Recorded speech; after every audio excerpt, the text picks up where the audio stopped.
कितीतरी वेळा मी बीचला व्हिजिट केले, पण आजचा दिवस हा थोडा जास्तच एक्साइटमेंटवाला होता. का ते तुम्हाला पुढे समजेलच. तर आम्ही गेलो होतो कॅन्डोलिम बीचच्या इथे सकाळी मस्त रेडी होऊन. समुद्राच्या पाण्यामध्ये खेळण्याची लेकीसोबतची ही पहिलीच वेळ आणि हा दिवस मला खूप मेमोरेबल बनवायचा होता. तिच्या या छोटूशा पावलांनी सरकणाऱ्या वाळूवरती चालायचा ती प्रयत्न करत होती आणि मी मात्र तिला या पाण्यासोबत कम्फर्टेबल करण्याचा प्रयत्न करत होते. मला पोहता येत नाही आणि आता जर शिकावं म्हणलं तर ते थोडंसं कठीण जातं, पण राजनंदिनीच्या बाबतीत मला असं होऊ द्यायचं नाही, म्हणून तिला आत्तापासूनच पाण्याची ओळख करून देते. आणि तशी ती आता कॉन्फिडंट बनत चालली आहे, तुम्हाला यावरून दिसत असेलच.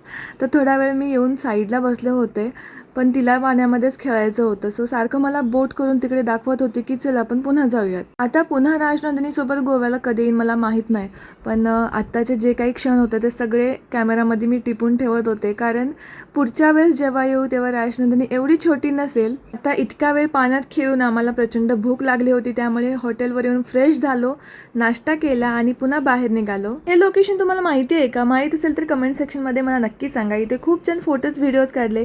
त्यानंतर फाउंटेन हिल्सच्या इथे जाऊन सुद्धा आम्ही खूप सुंदर फोटोज काढले. इथून रूमवर आलो, फ्रेश झालो आणि पुन्हा शॉपिंगसाठी बाहेर गेलो.